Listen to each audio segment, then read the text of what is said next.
భారత క్రికెట్ జట్టు మరోసారి ఐసీసీ టీ20 వరల్డ్ కప్ ఫైనల్కు దూసుకెళ్లింది. 2026 టీ20 వరల్డ్ కప్లో ముంబైలోని వాంఖాడే స్టేడియంలో జరిగిన రెండో సెమీఫైనల్లో సూర్యకుమార్ యాదవ్ నాయకత్వంలోని టీమిండియా ఇంగ్లాండ్పై ఘన విజయం సాధించింది. ఈ మ్యాచ్లో ముందుగా బ్యాటింగ్ చేసిన భారత్ 7 వికెట్ల నష్టానికి 253 పరుగుల భారీ స్కోర్ చేసింది. అనంతరం లక్ష్య ఛేదనకు దిగిన ఇంగ్లాండ్ కూడా గట్టిగా పోరాడి 7 వికెట్లకు 246 పరుగులకే పరిమితమైంది. దీంతో భారత్ 7 పరుగుల తేడాతో విజయం సాధించి ఫైనల్కు చేరింది. ఈ విజయంతో team India ICC T20 world cup చరిత్రలో 4 ఫైనల్స్కు చేరిన తొలి జట్టుగా నిలిచింది.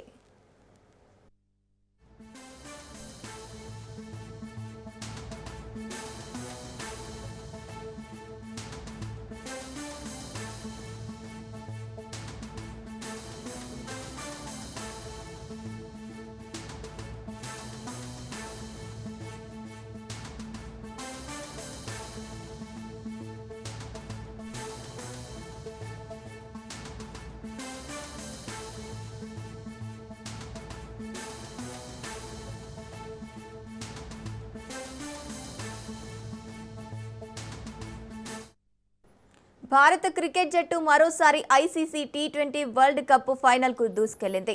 2026 టీ20 వరల్డ్ కప్ ముంబైలోని వాంఖాడే స్టేడియంలో జరిగిన రెండో సెమీఫైనల్లో సూర్యకుమార్ యాదవ్ నాయకత్వంలోని టీమిండియా ఇంగ్లాండ్పై ఘన విజయం సాధించింది. ఈ మ్యాచ్లో ముందుగా భారత్ బ్యాటింగ్ చేసి 7 వికెట్ల నష్టానికి 253 పరుగుల భారీ స్కోరు చేసింది. అనంతరం లక్ష్య ఛేదనకు దిగిన ఇంగ్లాండ్ కూడా గట్టిగా పోరాడిన 7 వికెట్లకు 246 పరుగులకే పరిమితమైంది. దీంతో భారత్ 7 పరుగుల తేడాతో విజయం సాధించి ఫైనల్కు చేరింది. ఈ విజయంతో team India ICC T20 world cup చరిత్రలో 4 ఫైనల్స్కు చేరిన తొలి జట్టుగా నిలిచింది. రైట్, ఇక ఇదే అంశానికి సంబంధించి పూర్తి డీటెయిల్స్ మా ప్రతినిధి ప్రవీణ్ ఫోన్ ఇన్ ద్వారా అందిస్తారు. ప్రవీణ్. గంగోత్రి అయితే టీ20 వరల్డ్ కప్ టీమిండియా అద్భుత ప్రదర్శనతో ఫైనల్ కు దూసుకెళ్లింది. అదేవిధంగా సెమీఫైనల్లో ఇంగ్లాండ్ తో జరిగినటువంటి ఉత్కంఠభరిత పోరులో భారత్ 7 పరుగుల తేడాతో ఘన విజయం సాధించింది. అయితే చివరి ఓవర్ వరకు ఉత్కంఠంగా రేపిన ఈ మ్యాచ్ భారత ఆటగాళ్లు అన్ని విభాగాల్లో సమిష్టిగా రాణించి జట్టుకు విజయాన్ని అందించారు. ఈ విజయంతో ప్రపంచ కప్ టైటిల్ కు మరో అడుగు దూరంలో భారత్ నిలిచినట్టుగా కూడా తెలుస్తుంది. అయితే మ్యాచ్ లో ముందుగా బ్యాటింగ్ చేసినటువంటి భారత్ ఆరంభం నుంచే దూకుడుగా ఆడింది. ఓపెనర్లు మంచి ఆరంభం ఇవ్వగా మధ్య వరుసలో బ్యాట్స్మెన్ వేగంగా పరుగులు సాధిస్తూ భారీ స్కోర్ కూడా నమోదు చేశారు.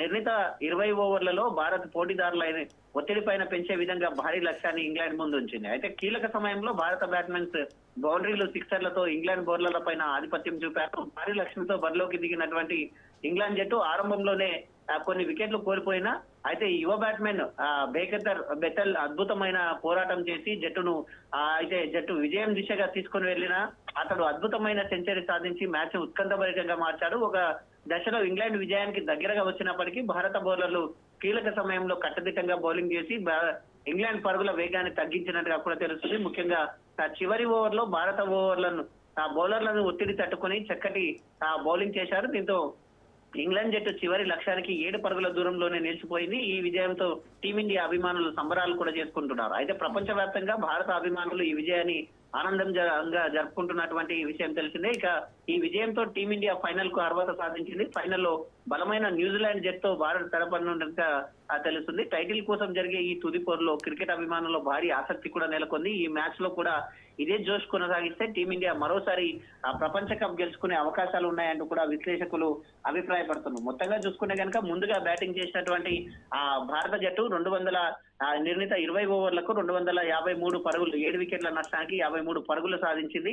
అదేవిధంగా చూసుకుంటే కనుక మొత్తంగా కూడా గట్టి పోటీ ఇచ్చినటువంటి ఇంగ్లాండ్ జట్టు కూడా మరోసారి నిర్ణీత 20 ఓవర్లలో మొత్తంగా 246, 7 వికెట్ల నష్టానికి 246 చేసింది. చివరిగా 7 రన్ల తేడాతో 7 పరుగుల తేడాతో భారత్ ఘన విజయం సాధించి ఫైనల్లోకి దూసుకెళ్లినట్టుగా కూడా తెలుస్తుంది. మొత్తంగా చూసుకుంటే కనుక బెట్లెట్ చేసిన సెంచరీ వృధా అయినట్టుగా కూడా తెలుస్తుంది. ఫాస్టెస్ట్ సెంచరీగా నమోదైంది. 48 బాళ్లలోనే 105 రన్లు చేసేసి ఇంగ్లాండ్ బ్యాట్స్మెన్లు కూడా అంతే ధీటుగా మొత్తంగా కూడా సమాధానం ఇచ్చినట్టుగా కూడా తెలుస్తుంది. అంతే ధీటుగా భారత బౌలర్లు గానీ భారత బ్యాట్స్మెన్స్ గానీ మొత్తంగా చూసుకుంటే కనుక మ్యాచ్ లో విజయం సాధించారు. అద్భుతమైన 2 కళ్ళు చెదిరే క్యాచ్లు కూడా ఇండియా ఫీల్డర్స్ తీసుకోవడం జరిగింది. మొత్తంగా చూసుకుంటే కనుక ఓవరాల్ గా ఇండియాదే పై చేయనట్టుగా కూడా తెలుస్తుంది.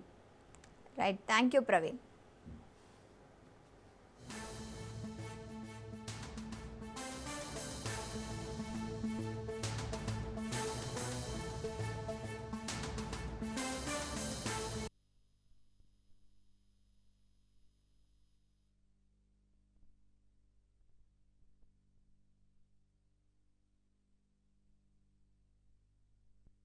ఇరాన్, అమెరికా, ఇజ్రాయెల్ యుద్ధం 7వ రోజుకు చేరుకుంది. ఇరాన్పై క్షిపణులు, మిసైళ్లతో అమెరికా, ఇజ్రాయెల్ దాడులు చేస్తోంది. గల్ఫ్ దేశాలపై ఇరాన్ దాడులు కొనసాగుతున్నాయి. అలాగే గల్ఫ్ దేశాల్లో యుఎస్ ఎంబసీపై ఇరాన్ దాడులు చేస్తోంది.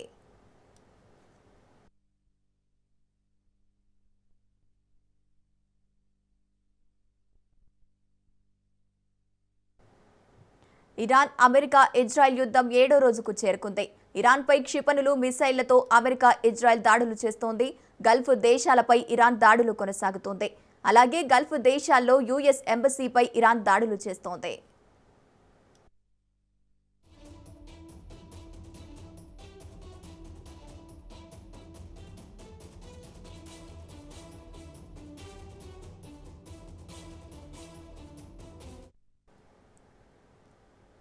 గల్ఫ్లో రోజు రోజుకి మరింత ఉద్రిక్తతలు పెరుగుతున్నాయి.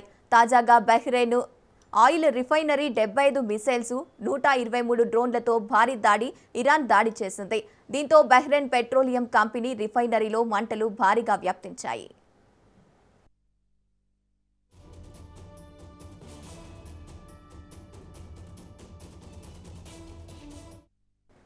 గల్ఫ్లో రోజు రోజుకి మరింతగా ఉద్రిక్తతలు పెరుగుతున్నాయి. తాజాగా బహ్రెయిన్ ఆయిల్ రిఫైనరీపై 75 మిసైల్స్, 123 డ్రోన్లతో భారీ దాడి ఇరాన్ దాడి చేసింది.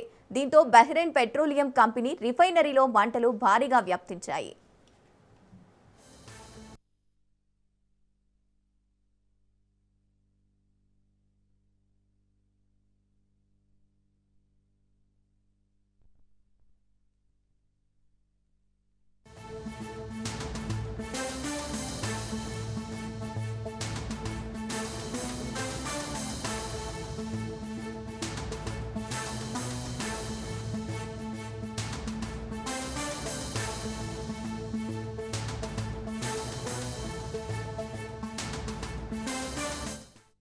బ్రేకింగ్ న్యూస్ చూస్తున్నాం. ఇరాన్కు ట్రంప్ మరోసారి వార్నింగ్ ఇచ్చారు.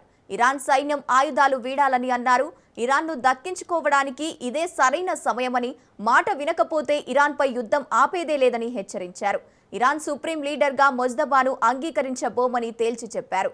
కొత్త నాయకత్వంపై తమ అభిప్రాయం తీసుకోవాలని ట్రంప్ సూచించారు.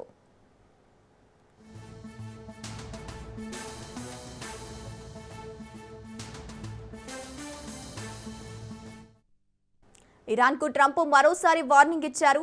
ఇరాన్ సైన్యం ఆయుధాలు వీడాలని అన్నారు.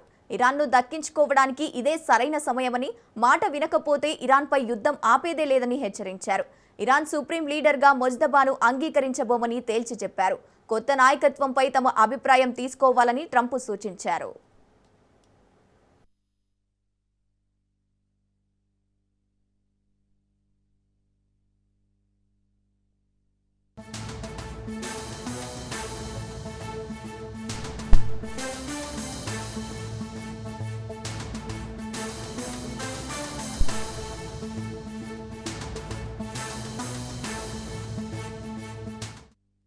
కేంద్రం తెలంగాణ సహా 9 రాష్ట్రాలకు నూతన గవర్నర్లను నియమిస్తూ ఉత్తర్వులు జారీ చేసింది. పశ్చిమ బెంగాల్ గవర్నర్ సివి ఆనంద్ బోస్ ఆకస్మికంగా రాజీనామా చేయగా ఆ తర్వాత పలు రాష్ట్రాలకు కొత్త గవర్నర్లను నియమిస్తూ కేంద్ర ప్రభుత్వం నిర్ణయం తీసుకుంది. తెలంగాణ గవర్నర్ జిష్ణుదేవ్ వర్మను మహారాష్ట్రకు బదిలీ చేసింది. జిష్ణుదేవ్ వర్మ స్థానంలో ప్రస్తుతం హిమాచల్ ప్రదేశ్ గవర్నర్గా వ్యవహరిస్తున్న శివ్ ప్రతాప్ శుక్లాను తెలంగాణ గవర్నర్కు నియమించింది. తెలంగాణలో కాంగ్రెస్ ప్రభుత్వం కొలువుదీరిన తర్వాత 2024 జూలైలో జిష్ణుదేవ్ వర్మ తెలంగాణ గవర్నర్గా నియమితులయ్యారు. దాదాపు ఏడాదిన్నరకు పైగా గవర్నర్గా సేవలందించిన జిష్ణుదేవ్ వర్మ ఇప్పుడు మహారాష్ట్రకు బదిలీ అయ్యారు.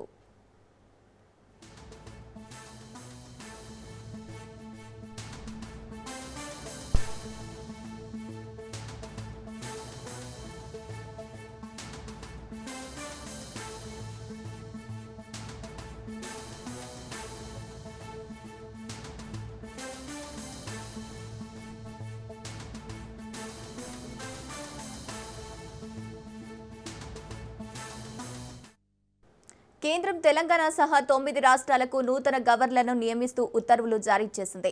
పశ్చిమ బెంగాల్ గవర్నరు సివి ఆనందబోసు ఆకస్మికంగా రాజీనామా చేయగా ఆ తర్వాత పలు రాష్ట్రాలకు కొత్త గవర్నర్లను నియమిస్తూ కేంద్ర ప్రభుత్వం నిర్ణయం తీసుకుంది. తెలంగాణ గవర్నర్ జిష్ణుదేవ్ వర్మను మహారాష్ట్రకు బదిలీ చేసింది. జిష్ణుదేవ్ స్థానంలో ప్రస్తుతం హిమాచల్ ప్రదేశ్ గవర్నర్గా వ్యవహరిస్తున్న శివ్ ప్రతాప్ శుక్లాను తెలంగాణ గవర్నర్గా నియమించింది. తెలంగాణలో కాంగ్రెస్ ప్రభుత్వం కొలువుదీరిన తర్వాత 2024 జూలైలో జిష్ణుదేవ్ వర్మ తెలంగాణ గవర్నర్గా నియమితులయ్యారు. దాదాపు ఏడాదిన్నరకు పైగా గవర్నర్గా సేవలందించిన జిష్ణుదేవ్ వర్మ ఇప్పుడు మహారాష్ట్రకు బదిలీ అయ్యారు. రైట్, ఇక ఇదే అంశానికి సంబంధించి పూర్తి డీటెయిల్స్ మా ప్రతినిధి సునీల్ అందిస్తారు. సునీల్, చెప్పండి, కొత్త గవర్నర్ల నియామక ప్రక్రియ చేపట్టినట్టు తెలుస్తోంది. దీనికి సంబంధించిన అప్డేట్స్ ఏంటి? కేంద్ర ప్రభుత్వం 9 రాష్ట్రాలకు నూతన గవర్నర్లను నియమిస్తూ నిన్న ఉత్తర్వులు కూడా జారీ చేయడం జరిగింది. గతంలో ఉన్నటువంటి గవర్నర్లను ప్లేస్ లో కొత్త గవర్నర్లను నియమిస్తుంది. అయితే ఇందులో ప్రధానంగా హిమాచల్ ప్రదేశ్ గవర్నర్ గా పనిచేస్తున్నటువంటి శివప్రతాప్ శుక్లాను తెలంగాణ గవర్నర్ గా నియమిస్తూ కేంద్ర ప్రభుత్వం ఉత్తర్వులు జారీ చేసింది. ప్రస్తుతం తెలంగాణ గవర్నర్ గా పనిచేస్తున్నటువంటి జిష్ణుదేవ్ వర్మను మహారాష్ట్ర గవర్నర్ గా నియమిస్తూ కేంద్ర ప్రభుత్వం ఉత్తర్వులు జారీ చేసింది. జిష్ణుదేవ్ వర్మ గత సంవత్సరంన్నర పాటు తెలంగాణ రాష్ట్రంలో గవర్నర్ గా విధులు కొనసాగించారు. అంతకుముందు తమిళసై సౌందరరాజన్ తో పాటు అదేవిధంగా చాలా మంది గవర్నర్ గా వ్యవహరించారు. ఇటీవల కాలంలో జిష్ణుదేవ్ వర్మ తన పనితీరు కూడా తెలంగాణ రాష్ట్రంలో అనేక రకాలుగా అతను సేవలు అందించారు.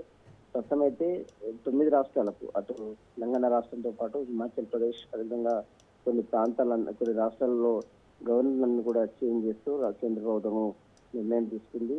ప్రస్తుతం తెలంగాణ రాష్ట్రంలో సంవత్సరంన్నర పాటు పనిచేస్తున్నటువంటి జిష్ణుదేవ్ వర్మను మాత్రం ప్రస్తుతం అయితే మహారాష్ట్ర గవర్నర్ గా బదిలీ చేసింది. ఇక హిమాచల్ ప్రదేశ్ లో గవర్నర్ గా ఉన్నటువంటి శివప్రతాప్ శుక్లాను తెలంగాణ గవర్నర్ గా నియమించింది. ఇక ఈ 2-3 రోజుల్లోనే శుక్లా అటు హిమాచల్ ప్రదేశ్ గవర్నర్ గా ఉన్నటువంటి శివప్రతాప్ శుక్లా తెలంగాణ గవర్నర్ గా బాధ్యతలు కూడా తీసుకునే అవకాశం ఉంది. Right, thank you Sunil.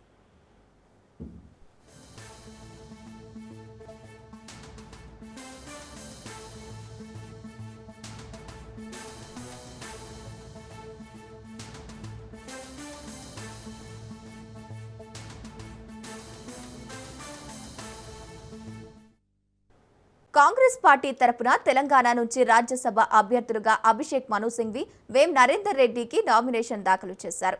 ఎన్నికల అధికారి ఉపేందర్ రెడ్డికి నామినేషన్ పత్రాలు అందజేశారు. శాసనసభ వ్యవహారాల మంత్రి శివధర్ బాబు నేతృత్వంలో నామినేషన్లు దాఖలు చేశారు. నామినేషన్ల సందర్భంగా మంత్రులు, ఎమ్మెల్యేలు, ఎమ్మెల్సీలు, ఎంపీలు అసెంబ్లీకి వచ్చారు.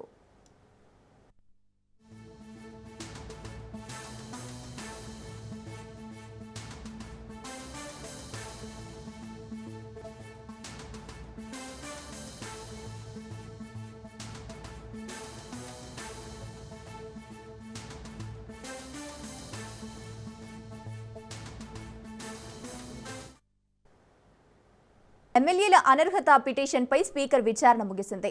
దానం నాగేందర్, కడియం శ్రీహరి పిటిషన్లపై స్పీకర్ విచారణ చేశారు. దానం నాగేందర్ పిటిషన్ మార్చి 7కు వాయిదా వేశారు. స్పీకర్ గడ్డం ప్రసాద్, కడియం శ్రీహరి పిటిషన్ ఇరువురి వాదనలు ముగిశాయి. కడియం శ్రీహరి పిటిషన్ తీర్పు రిజర్వ్ చేశారు స్పీకర్ గడ్డం ప్రసాద్.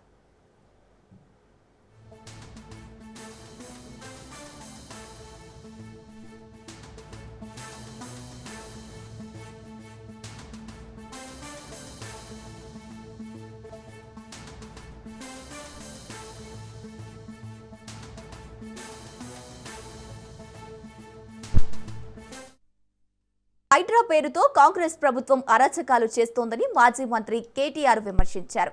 పేదల ఇల్లు కూల్చేస్తున్నారని ఆగ్రహం వ్యక్తం చేశారు. హైదరాబాద్ నాగోల్లో సివేజ్ ట్రీట్మెంట్ ప్లాంట్లను ఆయన పరిశీలించారు.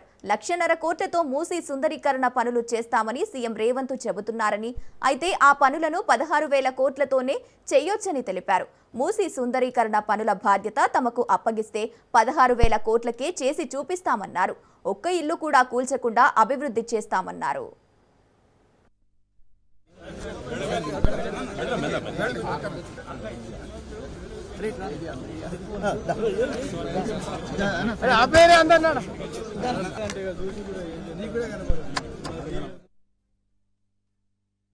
అభివృద్ధి అంటే విధ్వంసం చేయకుండా, ఇండ్లు కూలగొట్టకుండా కూడా చేయవచ్చు. అభివృద్ధి అంటే సుందరీకరణ అంటే ఎవరి కొంపలు కూల్చకుండా కూడా చేయవచ్చు అని చెప్పడానికే ప్రత్యేకంగా ఈ రోజు మనం ఈ మూసీ పరివాహక ప్రాంతంలో గతంలో 5.5 కిలోమీటర్ల పొడవున ఆనాడు సుధీర్ రెడ్డి గారి నాయకత్వంలో, కేసీఆర్ గారి మార్గదర్శకత్వంలో మూసీ తీరాన ఒక్క ఇల్లు ముట్టకుండా, ఒక్క ఇల్లుని చెదరగొట్టకుండా కొంత 5.5 కిలోమీటర్ల పరిధిలో 6 కోట్ల రూపాయలతో ఏ సుందరీకరణ కార్యక్రమాలు అయితే చేశాము, ఫుట్పాత్లు, ఓపెన్ జిమ్లు, అట్లాగే బ్రహ్మాండమైన ఒక ఫ్లాగ్ పోస్టు, మంచి క్రీడా ప్రాంగణాలు, వాటితో పాటు ల్యాండ్స్కేపింగ్, ఇవన్నీ కూడా మీకు చూపెట్టడానికి, సుందరీకరణ అంటే ఇట్లా కూడా చేయవచ్చు, ప్రక్షాళన అంటే ఇట్లా కూడా చేయవచ్చు అని ప్రజలకు కూడా తెలియజెప్పడానికే ప్రత్యేకంగా ఈరోజు ఇక్కడికి రావడం జరిగింది.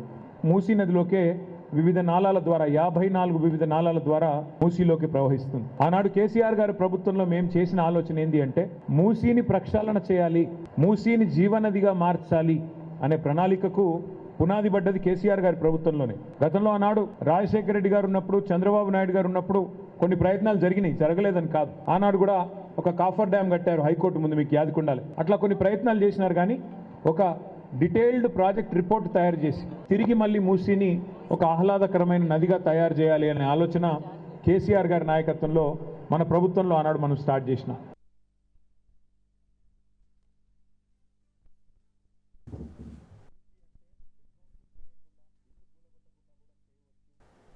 గత 4 ఏళ్లుగా చెయ్యని తప్పులకు తన కుటుంబం మానసిక వేదన అనుభవించిందన్నారు తెలంగాణ జాగృతి అధ్యక్షురాలు కవిత.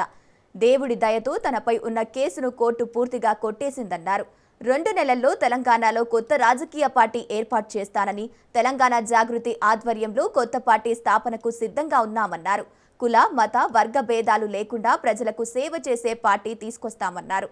బీఆర్ఎస్, బీజేపీ ప్రజల సమస్యలపై ప్రతిపక్ష పాత్రలో విఫలమయ్యాయన్నారు.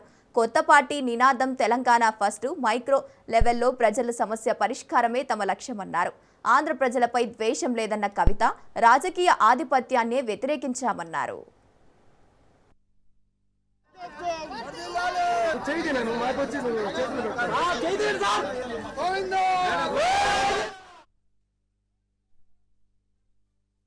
జై తెలంగాణ. అందరికీ నమస్కారం.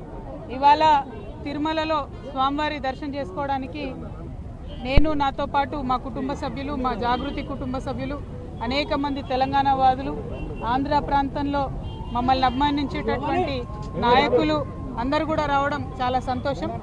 ఇవాళ గత 4 సంవత్సరాలుగా నేను చెయ్యని తప్పుకు ఏదో తప్పు చేసినట్టుగా అవాకులు చెవాకులు వాగుతూ సంపూర్ణంగా నన్ను, నా కుటుంబాన్ని, మా జాగృతి సంస్థను తీవ్రమైనటువంటి మానసిక వేదనకు గురి చేసినటువంటి కేసు ఏదైతే ఉందో, మొన్న దేవుడి దయ వల్ల, మా యొక్క నీతి నిజాయితీ వల్ల మరి సంపూర్ణంగా కొట్టుడు వేయబడ్డది. కాబట్టి స్వామివారికి కాలినడకన వచ్చి మొక్కు చెల్లిస్తామనేటటువంటి మొక్కు ఉంది. కాబట్టి ఆ మొక్కు చెల్లించుకోవడానికి ఇవాళ తిరుమలకు రావడం జరిగింది. చాలా సంతోషం. ఎప్పుడు తిరుమలకు వచ్చినా మంచి జరుగుతుంది. మొన్న కూడా నేను జైలు నుండి విడుదలయ్యాక 3 నెలల కింద వచ్చి వెళ్ళాను. స్వామివారి దర్శన భాగ్యంతో సంపూర్ణంగా కేసే పోయింది. మరి ఇప్పుడు స్వామివారికి మొక్కు చెల్లించుకొని నెక్స్ట్ 2 నెలల లోపలే మరి తెలంగాణ రాష్ట్రంలో తెలంగాణ జాగృతి సంస్థ ఒక నూతన పార్టీ పెట్టబోతా ఉన్నది. కాబట్టి ఆ పార్టీ కూడా వెంకటేశ్వర స్వామి దయతోని అత్యద్భుతంగా కొనసాగుతుందని, తెలంగాణ ప్రజల సేవలో మేము ముందుంటామని, ఎటువంటి భేషజాలు లేకుండా అన్ని వర్గాల ప్రజలకు కూడా, ఎటువంటి భేదభావాలు లేకుండా అన్ని వర్గాల ప్రజలకు కూడా సేవ చేసేటటువంటి ఒక మంచి పార్టీని తెలంగాణ ప్రజలకు అందియాలనే ఉద్దేశంతో కూడా స్వామివారికి మొక్కుంటాము. పార్టీ పెట్టిన తర్వాత, మరిన్ని నూతన కార్యక్రమాలు తీసుకున్న తర్వాత ఖచ్చితంగా స్వామివారి దర్శనానికి మళ్ళీ వస్తూ ఉంటాం. గతంలో జనాభా పెరిగితే ఏమవుతుందో అని ఆందోళన చెందారు, కానీ ఇప్పుడు మారిన పరిస్థితుల రీత్యా విధానాలు మార్చుకుంటున్నామన్నారు CM Chandrababu. Population management policy ప్రకటనపై జరిగిన చర్చలో సీఎం సుదీర్ఘంగా ప్రసంగించారు. ఒకప్పుడు జనాభా నియంత్రణే పరమవాదిగా భావించిన తాము నేడు జనాభా నిర్వహణ పైన ఎందుకు అడుగులు వేయాల్సి వచ్చిందో సవివరంగా తెలియజేశారు. ఈరోజు మనం చూస్తే ఫ్యామిలీ ప్లానింగ్ నేనే మాట్లాడా. ఆ రోజు మీరు చూస్తే ఫ్యామిలీ ప్లానింగ్ లో చూస్తే అధ్యక్ష 92, 93, 3 TFR 3%. అదే 98, 99కి 2.5, 97లో పాలసీ. ఆ పాలసీ వస్తాను 2002కి 2.2, ఈరోజు 1.5. ఫ్యామిలీ ప్లానింగ్ గురించి ఒక రోజు పెట్టాం. ఇప్పుడు ఫ్యామిలీ ప్లానింగ్ ఇర్రెలవెంట్ అవుతా ఉంది. మనం మార్చుకోవాల్సిన అవసరం ఉంది. పాపులేషన్ ని ప్రమోట్ చేయాలని నేను మాట్లాడితే నాకు బాగా జ్ఞాపకం జయప్రకాష్ నారాయణ గారు నన్ను విమర్శించాడు. ఇటీవల మళ్ళీ నేను మాట్లాడితే తమిళనాడు సీఎం మాట్లాడాడు. ఆర్ఎస్ఎస్ చీఫ్ అయితే భగవత్ గారు చాలా క్లియర్ గా 3 పిల్లలు ఉంటేనే ఈ దేశం రాబోయే రోజుల్లో సస్టైనబిలిటీ ఉంటుందని వారు మాట్లాడే పరిస్థితికి వచ్చారు. ఒకప్పుడు ప్రపంచంలోని హైయెస్ట్ పాపులేషన్ చైనా, ఇప్పుడు highest population India. At the same time 2 TFR 2 అంటే 2.1 ఉండాలి. యూపీ, బీహార్ ఆ 2 రాష్ట్రాల వల్ల ఈ రోజు పాపులేషన్ బ్యాలెన్స్ అవుతా ఉంది. సౌత్ ఇండియాలో మాత్రం నెగటివ్ గ్రోత్ స్టార్ట్ అయింది. ఇదే కంటిన్యూ అయితే సౌత్ ఇండియా మొత్తం ఇప్పటికి దీని రాజకీయ కోణంలో కూడా చూస్తున్నారు అధ్యక్ష కొంతమంది. అది కూడా ఉంటుంది. రేపు పార్లమెంట్ సీట్స్ వస్తే సౌత్ ఇండియాలో సంఖ్య తగ్గిపోతుంది, దీనివల్ల ఎట్లా అని కూడా మాట్లాడుతున్నారు. అది వేరే విషయం. నేను మాట్లాడేది భవిష్యత్తు కోసం మాట్లాడుతున్నాను. అవి ఎట్లా ప్రొటెక్ట్ చేసుకోవాలనో ఆ విషయాల్లో మాట్లాడదాం. ఒకప్పుడు మనందరం మాట్లాడేది ఒకరు ముద్దు, ఇద్దరు ఓకే, 3 వద్దు. ఆ రోజు మనం అందరం ఇదే స్లోగన్ మాట్లాడాం. ఈ రోజు మనం మాట్లాడాల్సింది ఒకరు వద్దు, 2 ఓకే, 3 ముద్దు అనేది అందరూ కూడా మాట్లాడగలిగితే. జగన్ క్రిస్టియన్ అన్న మాటకు కట్టుబడి ఉన్నామన్నారు మంత్రి అచ్చెన్నాయుడు. కావాలంటే ఆధారాలు కూడా చూపిస్తామన్నారు. ఏ ఒక్క రోజు కూడా కుటుంబంతో తిరుమలకు జగన్ ఎందుకు రాలేదని ప్రశ్నించారు. ఏ ఒక్క రోజు కూడా తనకు వెంకన్న అంటే నమ్మకం అని డిక్లరేషన్ ఎందుకు ఇవ్వలేదన్నారు. 100 కోట్ల హిందువులని మోసం చేసినందుకు క్షమాపణ చెప్పాలన్నారు. క్రిస్టియన్ అవునా కాదా అని చెప్తే తప్పు ఎలా అవుతుంది? మీ సభ్యులు ఎందుకు గొడవ చేస్తున్నారన్నారు అచ్చెన్నాయుడు. కాదు అంటే తాను క్రిస్టియన్ కాదు అని చెప్పాలన్నారు. అధ్యక్ష నా పేరు చెప్పారు అధ్యక్ష, 1 మినిట్ నా పేరు చెప్పారు. వాస్తవం నేనే సీక్రెట్ కాదు కదా, శాసన మండలిలో చెప్పాను అధ్యక్ష. నిన్ననే నేను తమరు చెప్పాను, మీరు అయిపోయింది, మళ్ళీ లేవనెత్తారు. ఈరోజు ఏదో సోషల్ మీడియా గురించి మాట్లాడుతున్నారు అధ్యక్ష. పెట్టడం వాళ్ళే, మళ్ళీ ప్రస్తావించడం వాళ్ళే అధ్యక్ష. అధ్యక్ష అధ్యక్ష అధ్యక్ష అధ్యక్ష అధ్యక్ష అధ్యక్ష ప్రస్తావించారు కాబట్టి అధ్యక్ష నేను అధ్యక్ష నిన్న నేను ఫ్లోర్ ఆఫ్ ది హౌస్ నేను ఏ మతాన్ని కించపరచలేదు, ఏ కులాన్ని కించపరచలేదు, ఏ దేవుణ్ణి కించపరచలేదు. ఎవరి అభిప్రాయాలు వారికి ఉంటాయి. కానీ నేను వెంకటేశ్వర స్వామిని భక్తుణ్ణి, నా వెంకటేశ్వర స్వామికి అపవిత్రం జరుగుతుందని సందర్భంలో నేను మాట్లాడన్నాను. అది అయిపోయాను. ఇంకోటి అధ్యక్ష అదే మాట మీ అధ్యక్షుడికి కూడా అన్నాను. అదే మాట మీ అధ్యక్షుడికి కూడా అన్నాను నేను. మీరు 100% క్రిస్టియను, అవునా కాదా మీరు ఆన్సర్ చెయ్యండి అని చెప్పారు అధ్యక్ష. 24 గంటలైంది, 24 గంటలైంది, ఎందుకు చెప్పలేదు? 24 గంటలైంది అధ్యక్ష, ఎందుకు చెప్పలేదు? నేనని 24 గంటలైంది. క్రిస్టియన్ కాకపోతే ఎందుకు చెప్పలేదు? నేను ఆ రోజు ఈ రోజు చెప్తున్నాను. కూర్చోండి. ఈ రాష్ట్రానికి ఎంతో మంది ముఖ్యమంత్రులు పరిపాలన చేశారు, బ్రిటిష్ వాళ్ళు కూడా పరిపాలన చేశారు. ఎప్పుడూ తిరుపతి తిరుమల దేవస్థానం పవిత్రత ఎప్పుడు దెబ్బ పడలేదు. తన ఇంటిపై దాడిని ముఖ్యమంత్రి చంద్రబాబు, మంత్రి నారా లోకేష్ మానిటర్ చేశారని మాజీ మంత్రి అంబటి రాంబాబు ఆరోపించారు. విశాఖలో కాపు నేతల బ్రేక్ఫాస్ట్ మీటింగ్లో పాల్గొన్న ఆయన పోలీసుల సాక్షిగా తన ఇంటిపై దాడి జరిగిందన్నారు. కులాలను రెచ్చగొట్టి ఏం సాధించాలనుకుంటున్నారని ప్రశ్నించారు. చంద్రబాబు ఇచ్చిన హామీలు నెరవేర్చకపోతే ఉద్యమం చేయడం తప్ప అని ప్రశ్నించారు.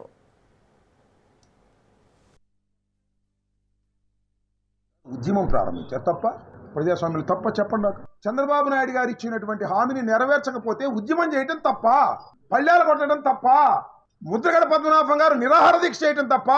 నిరాహార దీక్ష చేస్తే ఇల్లు పగలగొట్టి, భార్యను తిట్టి, కొట్టి, రాజమండ్రి సెంట్రల్ జైలు ఎదురుగా ఉన్నటువంటి ఆసుపత్రిలో బంధించి చంపడానికి ప్రయత్నం చేయడానికి ఆల్మోస్ట్ ఆల్ చేశారు కదా. నా ఇంటి మీద, నా ఆఫీస్ మీద కంటిన్యూస్ గా దాడి. ఈ సమాజంలో పోలీసు లేదా? పోలీసింగ్ లేదా? ఉంది. ఎక్కడుంది? అక్కడే ఉంది పోలీసులు. పోలీసు బలగాలన్నీ కూడా అక్కడే ఉన్నాయి.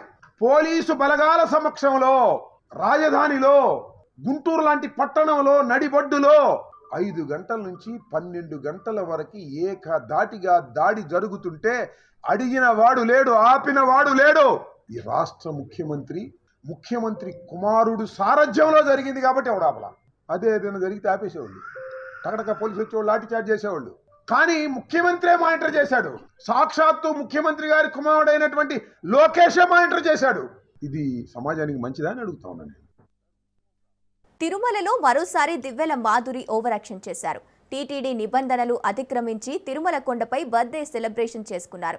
బిగ్ బాస్ ఫేమ్ తనుజ పుట్టినరోజు సందర్భంగా గెస్ట్ హౌస్లో తనుజతో కేక్ కట్ చేసి రీల్ అప్లోడ్ చేశారు దివ్వెల మాధురి. గతంలో పలుమార్లు టీటీడీ నిబంధనలకు విరుద్ధంగా వ్యవహరించారు దువ్వాడ శ్రీనివాస్, దివ్వెల మాధురి. అలిపిరి తనిఖీ కేంద్రంలో భద్రతా సిబ్బంది కళ్లుగప్పి కొండపై కేక్ను తీసుకురావడంపై భక్తులు ఆగ్రహం వ్యక్తం చేస్తున్నారు. తనిఖీల్లో నిర్లక్ష్యం వల్లే కేక్ కొండపైకి వెళ్లిందా లేక ఎవరైనా సహకరించారా అనే అనుమానాలు వ్యక్తమవుతున్నాయి. కొండపై ఆధ్యాత్మికేతర రీల్స్ చిత్రీకరించడాన్ని నిషేధిస్తూ బోర్డు తీర్మానం చేసింది. అయితే బోర్డు తీర్మానాన్ని సైతం లెక్క చేయకుండా తిరుమలకు వచ్చిన ప్రతిసారి నిబంధనలకు విరుద్ధంగా వ్యవహరిస్తున్నారు దివ్వెల మాధురి.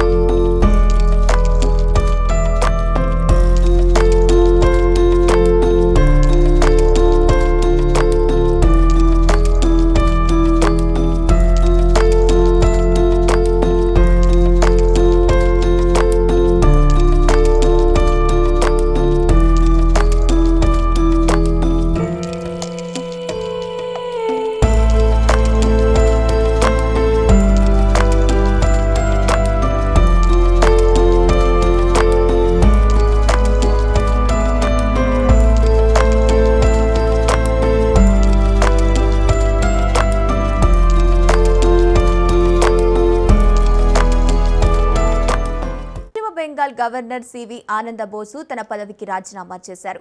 గత 3.5 ఏళ్లుగా ఆయన పశ్చిమ బెంగాల్ గవర్నర్గా కొనసాగారు. అయితే ఈ ఏడాది పశ్చిమ బెంగాల్ అసెంబ్లీ ఎన్నికలు జరగనుండగా గవర్నర్ పదవికి సివి ఆనందబోసు రాజీనామా చేయడం చర్చనీయాంశంగా మారింది.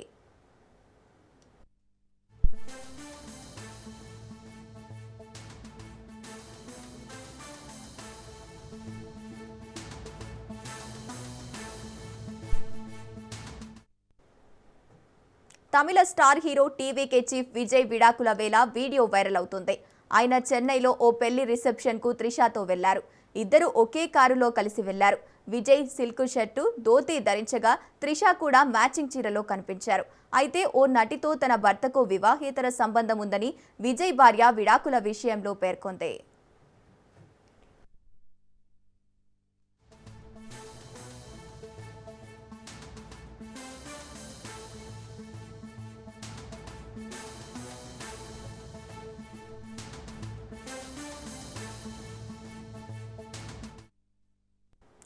ఇరాన్ బాలుడి వీడియో ఒకటి కన్నీళ్లు పెట్టిస్తోంది.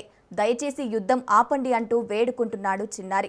యుద్ధాలు చెయ్యొద్దంటూ కన్నీళ్లు పెట్టుకుంటున్నాడు బాలుడు. ఆ వీడియో సోషల్ మీడియాలో వైరల్ అవుతోంది.